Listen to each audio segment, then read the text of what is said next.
I'm going to see how well I can get this down. But I may have to use a different video, or I might have to use a few videos. So I'm going to tell you what pisses me off about technology the most, okay? The most. It's a tool, and just like any tool, there's ways to use it, like properly, or just try using it yourself without anybody showing you or any practice or anything like that. So I can imagine that can sound strange to some people, but I think that most technologies, their goal is to allow the user a solution almost immediately for using the technology. So the purpose of using the technology was to do something, and the most popular technologies provide that solution right away.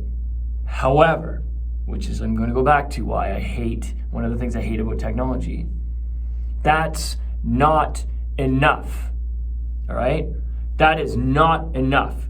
That one solution to get by, what happens is the user will just learn that far into the software, for example, into the technology, into the software, and never learn anything else.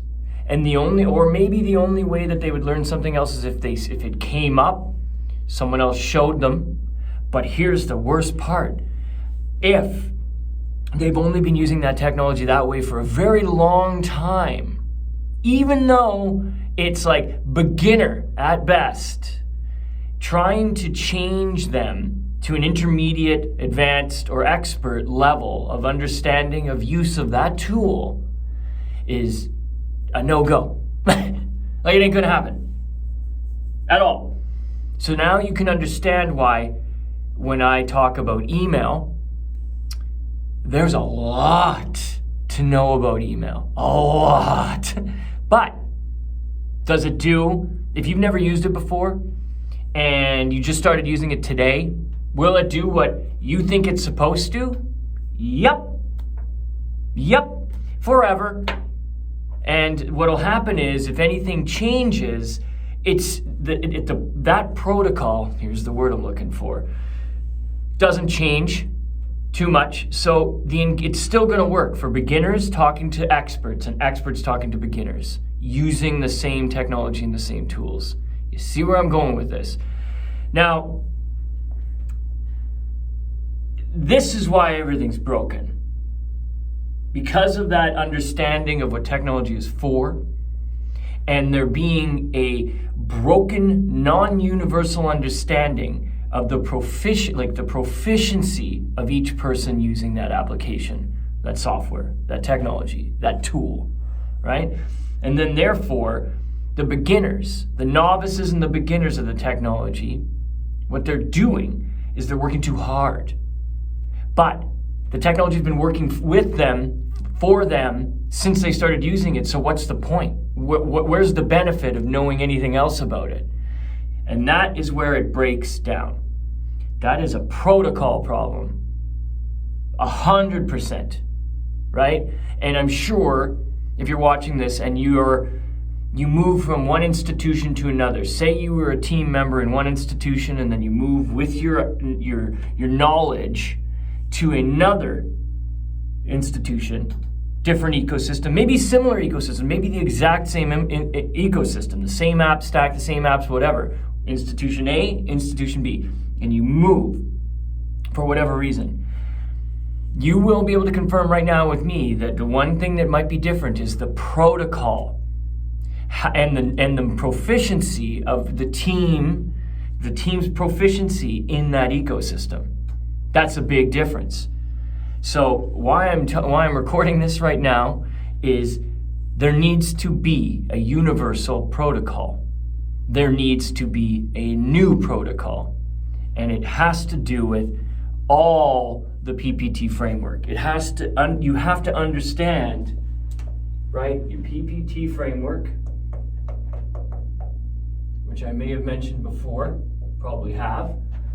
People, process, and technology, right? That's the PPT framework.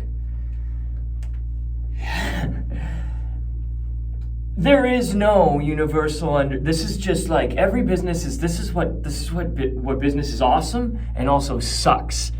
Okay? It's because once you get someone leading a team or someone starts a business, an entrepreneur, let's call them that, whatever, and then they start building this business, whatever habits or understanding in the beginning, were rooted in the business idea, that usually it doesn't, especially if they adopted technologies in what I call first wave adoption, they basically only had to use those technologies all the way through. So there's no reason to change because it's got them by. It's like every single time something new comes out, it's like just learned enough so that I can say I'm using it or use it at the novice or beginner level.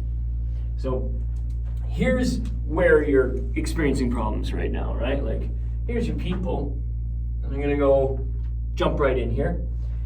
And you're probably having a mass exodus, or your HR department is having like crazy changes going on because people want to, maybe they want to raise, maybe they're talking about remote working, maybe you're trying to leverage it, maybe there's a new commission strategy coming around, maybe there's new hours, maybe we're trying to kill the 9 to 5, maybe we're only working 4 days a week, and blah, blah, blah, blah, blah, blah, blah, right? So let's go with quotes.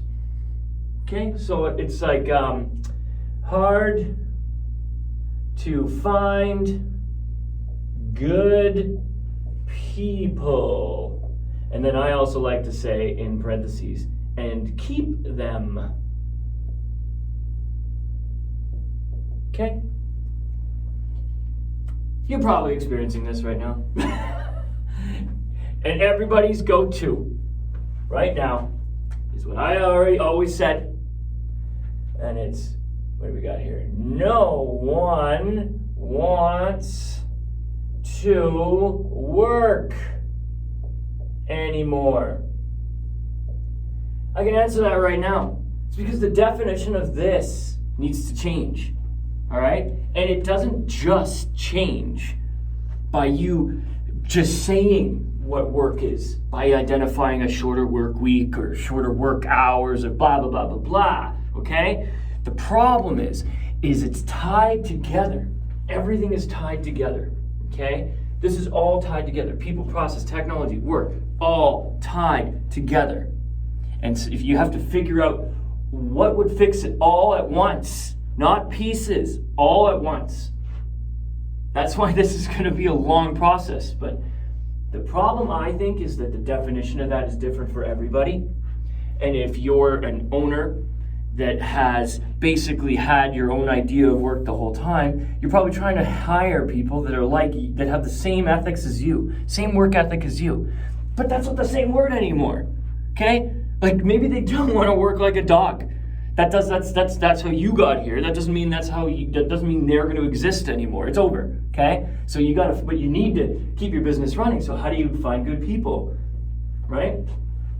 Process, which is, I think, all the operations, right? All the operations. This is usually the secret sauce of your business. Because you're probably using all the same technologies, depending on what industry you're on, or variations of, different brands, different application software, services, whatever. Your people, obviously, you want the best. That's easy. And process, you want to have the most optimized and efficient. And technology, you want whatever the best is, right? That makes sense. And this is what's crazy about how this ties together, is that people know now what technologies you should be using. And they might know how to use it better than you. So if you're not using it, and they know that, here we go, there's that conundrum, right? It's just gonna fall. That's why. How is it hard to find good people? Oh, because they know the technologies you use aren't adequate for what they want, how they want to work. So they're bye. There's that one. That could happen. Or the process, right? They don't agree with the process. because it's antiquated. There's better ways to do it. So like whatever weird woodpecker method you have to achieve a goal, am I getting through to anybody yet? Like, they may not like that. I mean, I don't. Let's go back to that. No, I'm not going to do that to someone on the other side of the wall. But that right there, that woodpecker, just get it done. Like there's quality control in there, but just get it done fast. Everybody must be on the same page. We just do it this way. Email, text, call, whatever. That's work. And that communication is broken down because there's no universal protocol. Okay? At all. So then you're just hoping it's this old way or the way you got here. So now the other quotes that I like to kind of use for these are when you got technology, process, and people. I always get these two mixed up, but I wrote them down. I'm just going to try to get this out of my memory right now. The technology is, okay, time is money, and work smarter, not harder.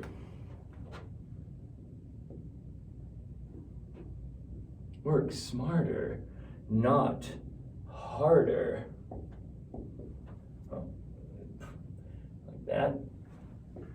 Time is money. So here's all the lip service that you as a business owner might be saying that you just to, deflect. It's all deflection. It's all deflection.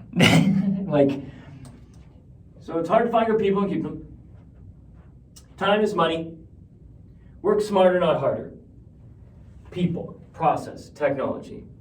No one wants to work anymore. Definition of work needs to change. So what's the problem? And what's the solution? Well, this is all protocol. Okay? Now, there was never a definition of that for business in the first place. At all. Do you want to know what that would have been called? Do you want to know? I bet you. Professionalism. That's like, that is it. Okay? Good example. You email someone at 5:00 p.m. on a Monday. The project is something task is due, but it's for 9 a.m. Tuesday. But you sent the email to someone else at 5 p.m. So you were late. You were busy and you were late, but you sent it. What's your expectation? That whatever information you put in that email goes through the brain of the person that's receiving it, and then they will do what is required for the project deadline, the deliverable deadline, at 9 a.m. on Tuesday. Right? In the past, be unprofessional, right? Not to check your email post 5 and do whatever the fuck it is you have to do before 9:00 a.m. the next day on Tuesday. Why? Because that's professional. That's how a professional person works in business. Professionally. Right? That protocol of professionalism is that's the only law that business has ever had. Okay? There's no police and there's no law, but professionalism with technology, the use of it, that's why we're here. Okay? There was no definition. There were no rules. But because you adopted technologies early, and it's worked all the way until now, and you haven't had to change anything, you're like, well, no one wants to work anymore. Here we go again. Now that's because there wasn't a protocol. Now there needs to be a protocol. There needs to be a protocol, okay? And that's why I call it the new protocol, which establishes now an understanding of why the technology is there, an understanding the process needs to be documented, okay? And why? So there's no guessing. And then also, it attracts people. Like a new protocol defined will attract the people when you give them the new definition of work for your institution. If you brag about how you were part of that new protocol work, those people will work for you. There's a solution, okay? Now the process, other than time is money, obviously you want to optimize that. The thing is, this is probably where all the confusion happens. It's big time. Why? Because of how I started this video. I said, you give them the tools, and there's no outline of how your business, your institution, the company, how you use the tools and the technology isn't documented, isn't onboarded, isn't trained. You're making assumptions that because they know how to use a computer, because they know how to use whatever, maybe they know how to use their phone, of course they do, that if you just give them like an email address and a phone number, they can just handle it all. Like, I mean, those are the only things you need to know, right? But there's no police. And professionalism, well, that's not really a protocol anymore, the same way it used to be, right? So what happens is, because you don't have a documented protocol, it's just a mess. It's just a mess. Everybody's on their own, sort of. And then when they start using technologies differently than, say, other people in the team do, well, there's distortion. There's bandwidth lag. You see where this is going. It just keeps going around and around and around. So what you need to do is, like, the first thing you need to do is have a protocol, like a manual of how we use technology and how we handle things here, how we do, what our process is, what our workflow is, and the points of entry where we use the technologies and the tools, the points of exit where we use the technology and the tools, okay? Because that's like basically you now having sort of rules, but everybody knows them. And so they're not offending members of their team, or they're not being offended by other businesses that are more advanced because they get it. There's a new protocol out in town, and it involves the redefinition of work, bandwidth, time. It takes the PPT framework into account, a new framework where people, process, and technology are interdependent on each other. And that's the beginning of what I call the new protocol. And unfortunately, you're going to hate this, but that has to be redefined too. And that's where that's where people will drop off. Because they're just looking at the technologies as novice users. And it works, so that's how you use it. We don't need anything else. And yet, everybody's having a great exit. Or they're having a huge human resource issue. And that's a hard one. These ones I just told you solutions to these. This one right here is where you're gonna have to figure out how to brag about your organizational culture, which we're gonna discuss in another video, to enhance, the whole thing. But this is the beginnings of the new protocol. There needs to be a new language of work, okay, that needs to involve bandwidth. There needs to be an understanding of transparency, and it all has to change. But the best part, and I'll sign off with this, the best part is if everybody's on the same page, everything gets better. Everything gets better. But that not having a protocol in the first place, and everybody just using technologies like however they want, right? Not knowing how to use them as an expert or an advanced user, is wasting time. You're not working smarter, you're working harder. But that doesn't matter because professional, right? Yeah. I'll watch this and see if I keep it.